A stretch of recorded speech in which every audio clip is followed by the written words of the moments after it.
અત્રે ઉપસ્થિત આપ સૌ બાળકો, પ્રિન્સિપાલ સાહેબ શ્રી, પરિચય કરાવું અમારા વિદ્વાન વકીલ સાહેબ શ્રી એજી રાવલ સાહેબ, એજી કચોડ સાહેબ અને સૌ શિક્ષક ગણો. આજનો દિવસ એ દીકરીઓ માટે છે અને દીકરીઓના શું કાયદા છે અને આગળ શું ધ્યાન રાખવાનું છે એના વિશે અમે વકીલ તરીકે સમજણ આપવા માટે આવેલ છીએ. તો આમાંથી કોઈને ખબર કે બાળકો માટે પોસ્કો નામનો એક કાયદો છે છોકરીઓ માટે, એવો કોઈ વિદ્યાર્થીને ખ્યાલ છે? ખ્યાલ હોય તો આંગળી ઊંચી કરો. નથી ખ્યાલ કોઈને? બસ, તો નથી ખ્યાલ તો આપણે હવે ખ્યાલ લાવવાનો છે, આપણે સમજણ લેવાની છે. એટલા માટે જ આજે અમે આવ્યા છીએ.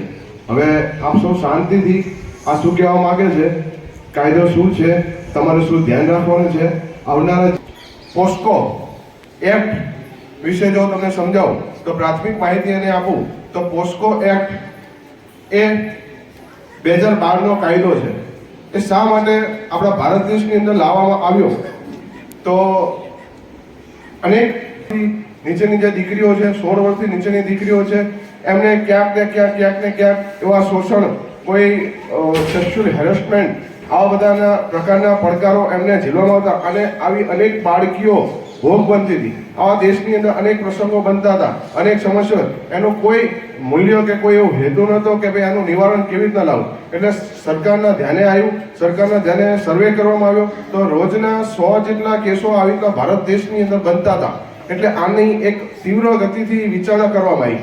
એટલે જેમ જેમ આવા પ્રશ્નો બનતા ગયા અને આનું શું સમાધાન અને આની સજાની જોગવાઈ શું, આના માટે શું કરવું જોઈએ, બરાબર, એની એક વિચારણા થઈ. અને આ પોસ્કો જે એક્ટ છે એનું જો તમને આખું નામ કહું તો protection of children sexual harassment, આ પોસ્કોનું ફૂલ ફોર્મ છે. એ 2012 કરવામાં આવેલ છે કે અવારનવાર આવા કેસો જે બનતા હોય તો આવા નરાધમી જે અપરાધી આરોપી છે એને કેવી રીતના સજા અને દંડ આપી અને સમાજની અંદર દાખલો બેસાડવો કે આવા પ્રકારના ક્યારેય પણ કહેવાય કે ભાઈ આવા કોઈ કેસો સમાજની અંદર રહે નહીં. આવા બદદાનતો વાળા જે વ્યક્તિઓ છે એને કડકમાં કડક સજાઓ મળતી રહે એ માટે આ કાયદાનું નિર્માણ કરવામાં આવ્યું છે. હવે જોઈએ તો આ કાયદાની અનેક જોગવાઈઓ છે કે માણસને કહેવાય કે ફાંસી સુધી અને મૃત્યુદંડ સુધીની પણ આ કાયદાની અંદર જોગવાઈ છે. 10 વર્ષ, 20 વર્ષ, આજીવન કેદ, ફાંસી સુધીની. એમ કહેવાય કે ભાઈ અમે લોકો જે છે પ્રાઇવેટ વકીલ છીએ. પ્રાઇવેટ વકીલનું કામ શું હોય કે કોઈ આરોપી ગુનો કરીને આવે એને કેવી રીતના બચાવો એવું અમારું કામ હોય છે. એટલે કેવી રીતના કરવું. તો અત્યારે હાલના સંજોગોમાં જોવા જઈએ તો સિનિયર એડવોકેટ પણ આ જે કેસ પોસ્કો નામનો કેસ આવે એમાં એવું કહે છે કે ભાઈ તમારે જેલમાં તો જવું જ પડશે. જ્યારે પણ ગુનો દાખલ થાય ત્યારે જેલમાં તો તમારે જવું જ પડશે, કારણ કે આમાં જામીનની કોઈ સરળતાથી જામીન મળે એવો કોઈ શક્યતા છે નહીં, બરાબર. અને હાલમાં પણ આપણા દેશની અંદર જુદા જુદા બનાવો બને છે અને સજાઓ પણ પડે છે. અને આ કાયદો આવવાથી ઘણા બધા સમાજની અંદર કહેવાય કે ભાઈ આવા બનાવો બનવાના ઓછા થાય છે. કેમ કે ભાઈ કાયદાનું કડકવારે પાલન અમલ કરવામાં આવે છે. પોલીસ સ્ટાફથી લઈ અને ઉપર સરકાર સુધીમાં તમામ પ્રકારની સ્ટ્રિક્ટલી સૂચનાઓ આપવામાં આવે છે કે ભાઈ આ કાયદાનું સંપૂર્ણ ચુસ્તપણે પાલન કરો. અને સમાજની અંદર આવા જે નરાધમી અપરાધી, જે આવા વિકૃત માઇન્ડના જે છે માણસો, એનો નાશ કરી અને એક સમાજમાં એક દાખલો બેસાડવાનો કે ભાઈ આવા પ્રકારનું કોઈ પણ કૃત્ય કરે નહીં. હવે આપણે સમજીએ કે ભાઈ કેમ અટકે. તો તમને ખબર છે કે ભાઈ જો આવું હું કરીશ તો જો આ વ્યક્તિને આવી રીતના સજા થઈ તો મને થશે. એક ક્ષણિકવાર માટે ખ્યાલ તમને આવશે તોય તમે આ વસ્તુથી હટી જશો.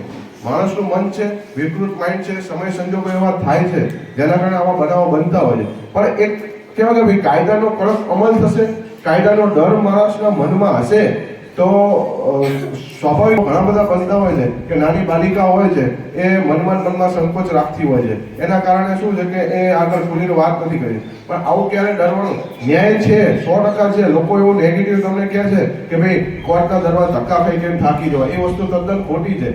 ત્યાં છે પણ ધીમો તમને ન્યાય મળશે, પણ ન્યાય અચૂક મળશે અને તમારાથી શરૂઆત થશે. તમે જેવા દાખલા બેસાડો સમાજની અંદર કે આ 5 માણસો એમ કહેવા છે કે ભાઈ જો આ વ્યક્તિ હિંમત કરીને આ વસ્તુ કર્યું રાખવાનું છે. હવે આ કાયદાના શું પડકારો છે, તમને કેવા પ્રકાર ભવિષ્યમાં થવાના છે અને શું શું તમને આનાથી ફાયદા છે, ગેરફાયદા છે, બરાબર, આવનારા જે શિક્ષણ ગણો છે એમને પણ શું તકેદારી રાખવાની છે અને આવનારા સમયમાં તમારે શું શું ધ્યાન રાખવાનું એની સંપૂર્ણ વિશેષ ડિટેલમાં વિગતવાર માહિતી મારા સિનિયર એડવોકેટ રાવલ સાહેબ તમને આગળથી આપશે. અસ્તુ. આચાર્ય સાહેબ શ્રી તથા શિક્ષક ભાઈઓ અને બહેનો, મારી સાથે પધારેલા મારા સાથી વકીલ મિત્રો તેમજ આપ સૌ નાના ભૂલકાઓ, આજે જે તમે ઉજવણી કરી રહ્યા છો બાળ દિન, બાલિકા દિન, તો ખૂબ સારી બાબત છે. સૌથી પહેલા એક સ્વર્ગ જેવી શાળા બનાવી એટલે સૌ પ્રથમ એના માટે ભરતભાઈ ગઢવી સાહેબને અને તમામ શિક્ષક ભાઈ બહેનોની ટીમને હું ખૂબ ખૂબ અભિનંદન આપું છું.